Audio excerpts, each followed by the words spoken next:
የጓቱ ለአቤል ዘተቀትለ በአመፃ ሳይገድል የተገደለ ሳይበድል የተበደለ የአቤል የዋህነቱን ዋጋ የምታሰጭው አንቺ ነሽ አለ።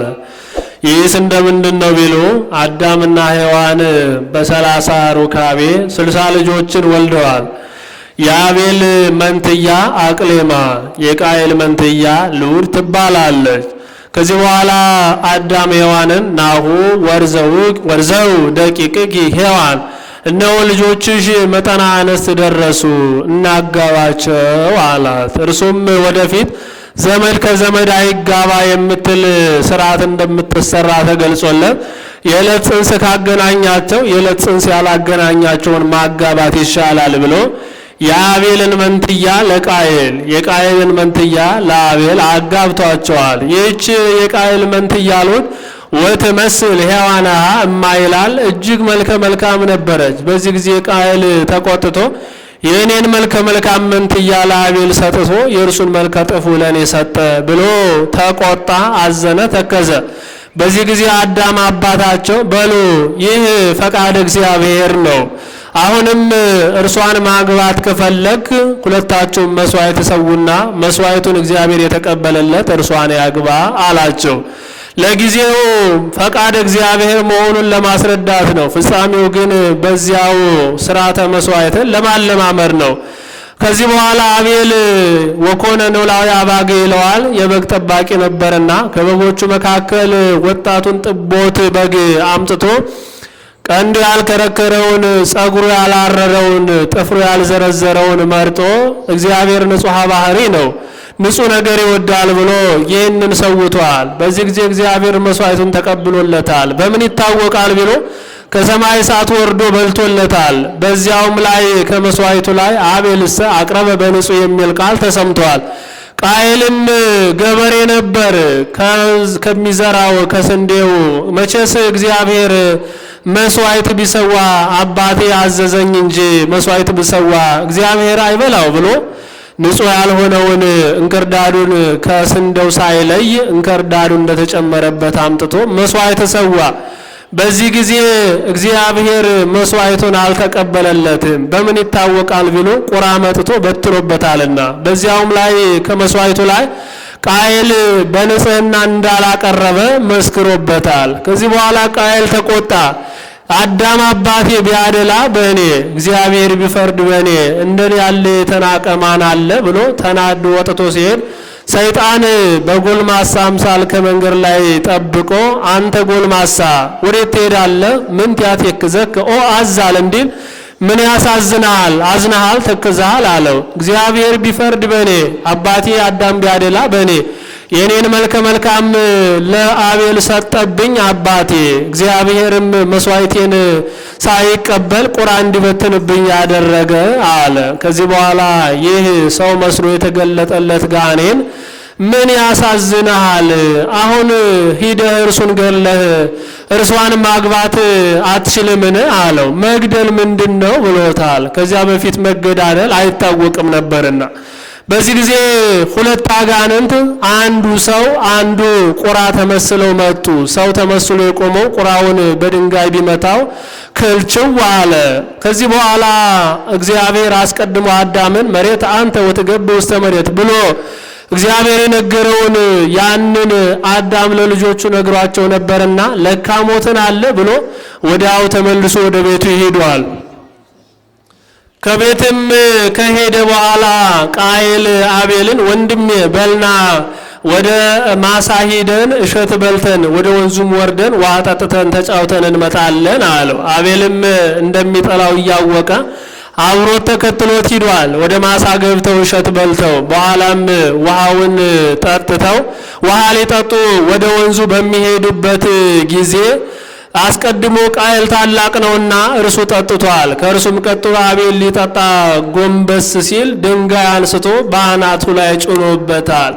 በዚህ ጊዜ ደሙ ተፈናጥቆ ከልብሱ ላይ ቃየል ሆየ ቀተለኒ ወንድሜ ቃየል ገደለኝ የሚል ጽሑፍ በልብሱ ላይ ተጽፎበታል። እርሱም እየተብከነከነ ወደ ቤቱ በሄደ ጊዜ አዳም በልብሱ ላይ የተጻፈውን ተመልክቶ ወንድም አቤል ወዴት ነው አለው። አነኑ አቃቢሁ ለአቤል እኔ የአቤል ጠባቂ ነኝን ብሎ በግልምጫ ተናግሮታል። ታዲያ ጠባቂው ካልሆንክ ለምን ገደልከው ብሎ እያዘነ እየተከዘ ወደ አቤል ሄዷል።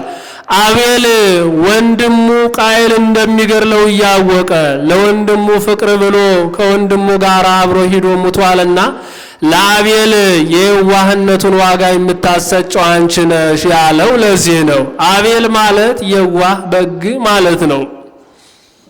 ሂሩቱ ለሴት ለሴትም የቸርነቱን የመልካምነቱን ዋጋ የምታሰጨው አንቺ ነሽ። የዚህ የሴት ቸርነቱ ምንድነው ቢሉ አዳምና ሔዋን በአቤል ሞት ምክንያት 4 ሱባኤ በግብር ሳይተዋወቁ እያዘኑ እየጸለዩ ኑረዋል። ከዚህ በኋላ እግዚአብሔር ተገልጾ አቤል ወልድከ ተሳለመ ጸዊሃ ለገነት አዳምና ሔዋንን አትዘኑ ልጃችሁ አቤል ገነት ገብቷል ብሏቸዋል። ከዚህ በኋላ በግብር ተዋውቀው ሴትን ወልደዋል። ሴት ማለት ምትክ ማለት ነው። ይህ ሴት አባቱን አዳምንና እናቱ ሔዋንን በሕይወተ ሥጋ ሳሉ ተንከባክቦ ከሞቱም ካረፉም በኋላ በክብር ቀብሯቸዋልና ለሴትም የቸርነቱን ዋጋ የምታሰጨው አንቺ ነሽ ብሏታል። ሴት ማለት ምትክ ማለት ነው። ወምግባራቲሁ ለሄኖክ ለሄኖክም የመልካምነት ዋጋውን የምታሰጨው አንቺ ነሽ። ምግባራቲሁ ብሎ አበዛ፣ የምግባር አይነቱ ብዙ ነውና። ይህም ሄኖክ 6 ዓመት በእግረ ገነት ወድቆ ኑሮ በ7ኛው ዓመት ወደ ገነት ገብቷል። ወምዝ ተከብተ ሄኖክ ወአልቦ ዘአይመረ በኀበ ተከብተ ይላል። ምነው ወደ ገነት በ7ኛው ዓመት ከገባ አልታወቀም ማለቱ ስለምንድን ነው ቢሉ ገነት 4 ማዕዘን ናትና በየትኛው እንደገባ ስላልታወቀ የገባበትን ያወቀ የለም ብሎ ተናግሯል። ሄኖክ ማለት ታደሰ ማለት ነው። ምነው እርሱማ ብሌት አግኝቶት በኃጢአት ወድቆ ቢሆን ኑሮ መልካም ነበር። በኃጢአት ሳይወድቅ ስለምን ታደሰ አለው ብሎ ሐዲስ ማለት ነው። ቀድሞ አዳምና ሔዋን በመብል ምክንያት ሞትን እንዳመጡ እርሱ ደግሞ በመብል ቢበላም ቢጠጣም ቅሎ መታደስን አስገኝቷልና ሞት እንዳለ በአቤል ታውቋል፣ ሕይወትም እንዳለ በሄኖክ ታውቋል። ታቦት እንተ ኖህ በዘባቲ ድህነ እኩይ አይ ኖህ ከማየ ስራዌ ከማየ ድምሳሴ ከጥፋት ውሃ የዳነብሽ መርከብ አንቺ ነሽ። ይህስ እንደምንድን ነው ቢሉ እግዚአብሔር 7 ካትን ለማጥፋት በወሰነ ጊዜ መልካሞቹ ንስሐ ገብተው እንዲድኑ መርከብ ስሩ ብለህ እዘዛቸው ብሎ ለኖህ ነግሮታል። ኖህም ከእግዚአብሔር የተቀበለውን ትእዛዝ ሂዶ ለሕዝቡ እግዚአብሔር ይህንን ዓለም በኃጢአታቸው ምክንያት ላጠፋው ነውና ንስሐ ግቡ ብሏል። ንስሐ ገብታችሁም መርከብ ስሩ ብሏል አላቸው። እነርሱም መልሰው መቼ እመጣለሁ አለ፣ በስንተ ዘመን እመጣለሁ አለ አሉት። እርሱም መልሶ በ120 ዘመን ውስጥ እመጣለሁ ብለዋል አላቸው። ይህስ ከሆነ መልካም ነው። 100ውን ዘመን እኛ በልተን ጠጥተን ዘፍነን ተጫውተን ተደስተን ከዚያ በኋላ በ20ው ዘመን እንሰራለን። አንተ ግን ዘመድ የሌለህ ብቸኛ ነህና ከዛሬ ጀምረ ስራ ብለውታል። እርሱም እግዚአብሔር የማያደርገውን አይናገርም የተናገረውንም አያስቀርም ብሎ ሳይውል ሳያድር ዕለቱን መርከብ መስራት ጀምሯል። ከዚህ በኋላ እግዚአብሔር ቅዱሳን መላእክት እንዲረዱት አድርጎ እየረዱት 3 ክፍል አድርጎ ሰርቷታል። ሰርቶም ሲጨርስ ቅዱሳን መላእክት በነፋስ አውታር እየሳቡ እያመጡለት ከሚበሉት 7 እንስሳት ከማይበሉት 2 እያደረገ አስገብቷቸዋል። ከባዶቹን ከስር ቀላሎቹን ከላይ አድርጎ እርሱ 3 ልጆቹን ከእስከ ሚስቶቻቸው ባለቤቱን ጨምሮ 8 ቤተሰቡን ሆኖ ከመርከቡ ውስጥ ገብተዋል። ከዚህ በኋላ ማየ አይህ መጥቶ ለ150 ቀናት ምድርን አጥፍቷታል። ከላይ በ70 ከታች በብዙ ፈልቆ ምድርን አጥለቅልቋታል። ከዚህ በኋላ ኖህ በሰራት መርከብ ላይ ውሃው መጉደልና መሙላትና መጉደሉን ይመለከትባት ዘንድ መስኮት አውጥቶ ነበርና በዚያ መምላትና መጉደሉን ይመለከት ነበር። ከዚያውም አያይዞ ርግብንና ቁራን ለመልእክት ልኮ በርግብ መልእክት ደርሶት ሕዝቡን እንዲወጡ እንዲድኑ ቤተሰቦቹን እንዲድኑ አድርጓል። ይኸው ምሳሌ ነው። መርከብ የተባለች እመቤታችን ቅድስት ድንግል ማርያም ናት። ሶስት ወገን መሆኗ እመቤታችን ቅድስት ድንግል ማርያምም በንጽሐ ሥጋ በንጽሐ ነፍስና በንጽሐ ልቡና ንጽሕት ናትና አንድም መርከብ የተባለች ቤተ ክርስቲያን ናት።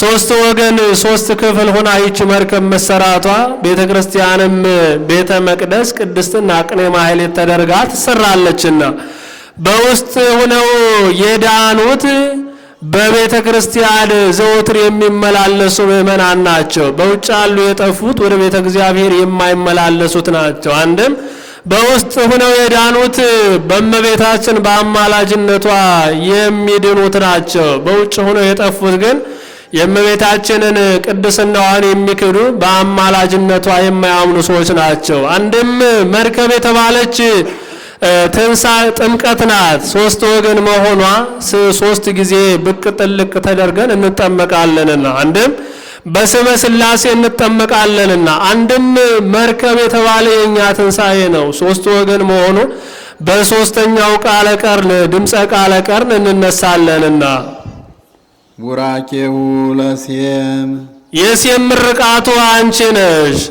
ወክፍል ልወቱ እድል ፈንታው ጽዋ ተርታውም አንቺ ነሽ። ይህ ሴም ካም ከመርከብ ኖህ ከመርከብ ከወጣ በኋላ መስዋዕት ከሰዋ በኋላ የወይን ጠጅ ጠጥቶ ሰክሮ ተኝቶ ወድቆ ነበር። በዚህ ጊዜ ከነዓን እርቃኑን ተመልክቶ ወደ ቤት ገብቶ ለሴም ለካምና ለያፌት ነገራቸው። ሴምና ያፌት የአባታችንን እርቃኑን አናይም ብለው ፊታቸውን ሸፍነው ወደ ኋላ መጥተው አልብሰውታል። ካም ግን ጣፍ ይዞበታል፣ ስቆበታል። ወጽሕወ ኖህ እምስካረ ወይኑ ይላል። ምንም ሰካራም ቢሆኑ ቆሎ ፍጹም አይምሮ አይነሳምና ኖህ ከተነሳ በኋላ ሴምና ያፌትን መርቆ ካምንና ከነዓንን ረግቧቸዋል። ምን ነው የሳቀበት ካም ሲሆን ከነዓንን መርገሙ ስለምንድን ነው ቢሉ አስቀድሞ ማልበስ ሲገባው ሂዶ የነገራቸው እርሱ ነውና እድል ፈንታው ጽዋ ተርታውም ማለቱ እግዚአብሔር ኖህን ከመርከብ ከወጣ በኋላ ለሶስቱ ልጆቹ ምድርን እንዲያከፋፍል አዞታል። እርሱም መልአኩን ዳኛ አድርጎ ቀኝ ቀኙን ለያፌት ግራ ግራውን ለካም መሃል መሃሉን ለሴም አከፋፍሏቸዋል። ጌታችን ኢየሱስ ክርስቶስ የተወለደበት ሀገር የተወለደባቸውም ዘሮች የሴም ዘሮች ናቸውና ቡራኬው ለሴም የሴም ምርቃቱ አንቺ ነሽ ያለው ለዚህ ነው። ሴም ማለት ስዩም ትፍስሕት ማለት ነው። ተናግዶቱ ለአብርሃም ለአብርሃም የሃይማኖትን ዋጋ የምታሰጨው አንቺ ነሽ።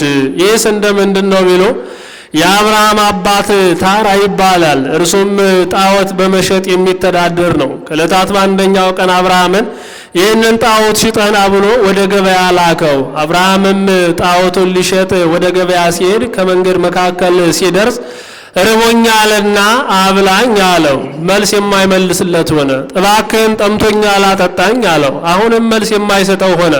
ይህም ባይሆን ይህንን መስጠት እንኳን ባትችል እባክህን አጫውተኝ ረሃቤን ረሳ ጥሜን ረሳ ዘንድ አለው። ይህንንም የሚያደርግለት ሆነ። ከዚህ በኋላ ከገበያው ከደረሰ በኋላ ዓይን እያለው የማያይ ጆሮ እያለው የማይሰማ አፍ እያለው መናገር የማይችል እጅ እያለው መዳሰስ የማይችል እግር እያለው የማይራመድ አምላክ አለላችሁና ግዙኝ ይላቸዋል። በዚህ ጊዜ የሚያውቁት ሰዎች የታራ ልጅ አብርሃም ዛሬ ሳብዷል እያሉ አፍ ይዘውበታል። ሌሎቹ ግን ይህ እርሱ ያቃለለውን አምላክ ማን ይገዛኛል ብሎ ይለፈልፋል ብለውታል። ከዚህ በኋላ የሚገዛው አጥቶ ከገበያው ውሎ ወደ ቤቱ ሲመለስ አሁንም በድጋሜ ርቦኛል አብላኝ፣ ጠምቶኛል አጠጣኝ፣ እንዲሁም አጫውተኝ እያለ ቢያናገረው የማይመልስለት ሆነ። ከዚህ በኋላ አብርሃም ተናዶ እኔ ባላውቅ ባላስተውል ነው እንጂ አንተማ በዕለተ ሰሉስ የተፈጠረ እንጨት አይደለምን ብሎ ከታች ድንጋይ አድርጎ ከላይ ጣዖቱን አድርጎ በድንጋይ ቀጥቅጦ ሰባብሮታል። ከዚህ በኋላ አብርሃም አምላክ የተባለውን ጣዖት ቀጥቅጦ ሰባብሮ አጥፍቷልና አምላክን መፈለግ ጀምሯል። በዚህ ጊዜ ነፋስን ላምልክ ብሎ ነፋስ አምላክ ነው አለ።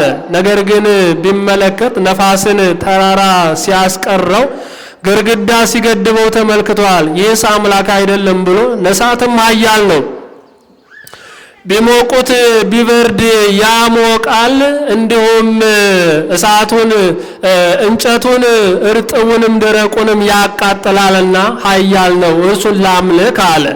ነገር ግን እሳትንም ውሃ ሲያጠፋው ተመለከተና ሕጸጽ አገኘበት፣ አምላክ አይደለም አለ። ተመልሶም ውሃን ላምልክ አለ። ውሃን ቢጠጡት ያረካል፣ ቢታጠቡበት ያነጻል፣ ተራራውን መሬቱን ሁሉ ያፈራርሳል ብሎ ነገር ግን ውሃም ሲገደብ በግድብ ምክንያት ሰዎች ወደ ፈለጉበት ቦታ ሲወስዱት ተመልክቶ ይህንንም ጉድለት አገኘበትና አምላክ አይደለም አለ። ከዚህም ቀጥሎ ፀሐይን ላምልክ አለ።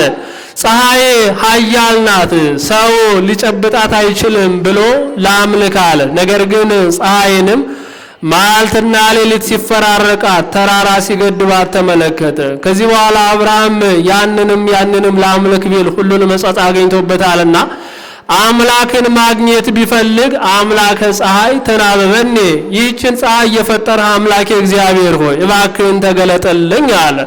በዚህ ጊዜ እግዚአብሔር ተገልጾ አብርሃም አብርሃም ጻ እምብሔርከ ወተፈለጥ ማዝማዴከ ብሎ እግዚአብሔር ከወገኖቹ ከጣዖት አምላኪዎቹ ተለይቶ እንደወጣ እርሱ አምላኩ እንደሆነ ተገልጾለታልና ይህም የሆነ እግዚአብሔር በእርሱ መገለጡ ለእርሱ መገለጡ እመቤታችን ቅድስት ድንግል ማርያም በአብራኩ ብትገኝ ነውና ለአብርሃም የሃይማኖቱን ዋጋ የምታሰጨው አንቺ ነሽ ያለው ለዚህ ነው። አንድም ለአብርሃም በየሄደበት ሁሉ ዘመድ እያተባለ እንዲከበር የምታደርገው አንቺ ነሽ ሲላት ነው። አብርሃም በየሄደበት ሁሉ እነ አቤሜሌክ እነ ፈርዖን ወገናችን ዘመዳችን እያሉ በክብር ተቀብለውታልና ይህ ሁሉ ክብር እርሱ ማግኘቱ እመቤታችን በአብራኩ ብትገኝ ነውና አንድም ለአብርሃም እንግዳ የመቀበሉን እንግዳ የተቀበለበትን ዋጋውን የምታሰጨው አንቺ ነሽ ሲላት ነው። ይህስ እንደምንድን ነው ቢሉ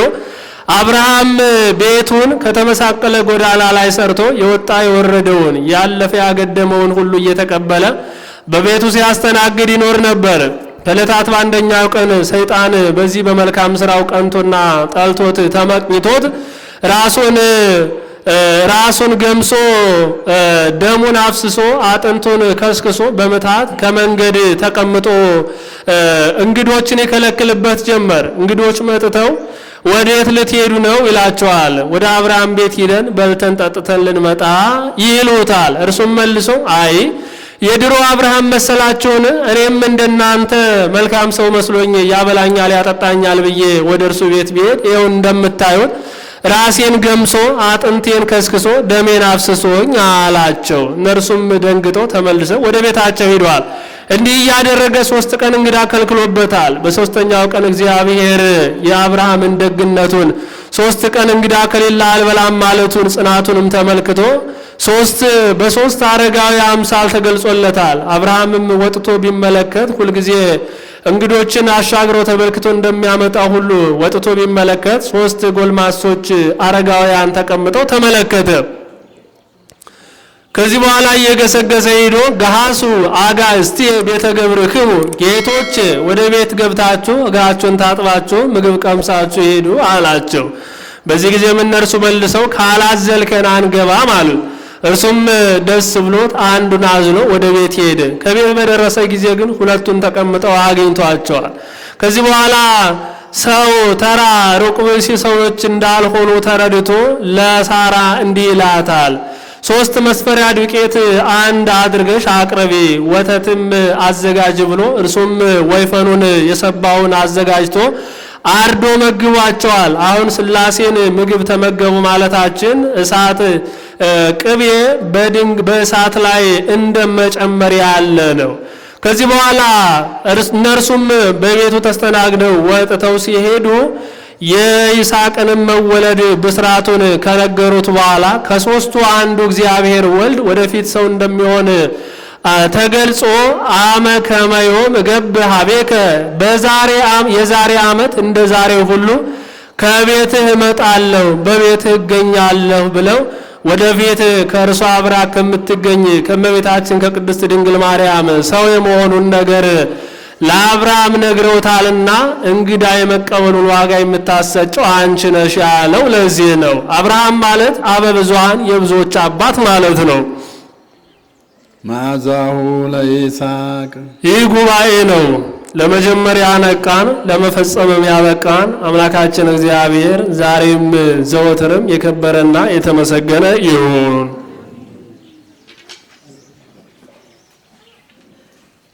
የሰማነውን በልቦናችን ያሳድርልን። ለመምህራችን ላነበቡልን ለተረጎሙልን ቃለ ሕይወት ያሰማልን። ቃለ ሕይወት ያሰማልን። በድኅ በጸጋ ይጠብቅልን። የሰማነውን በልቦናችን ይጻፍልን። ከእመቤታችን ረድኤት በረከቷን ጣዕሟን ፍቅሯን በሁላችን ያሳድርብን። ሱባኤያችንን በሰላም ያስፈጽመን። አገራችንን ሕዝባችንን ሰላም ያደርግልን። አቡነ ዘበሰማያት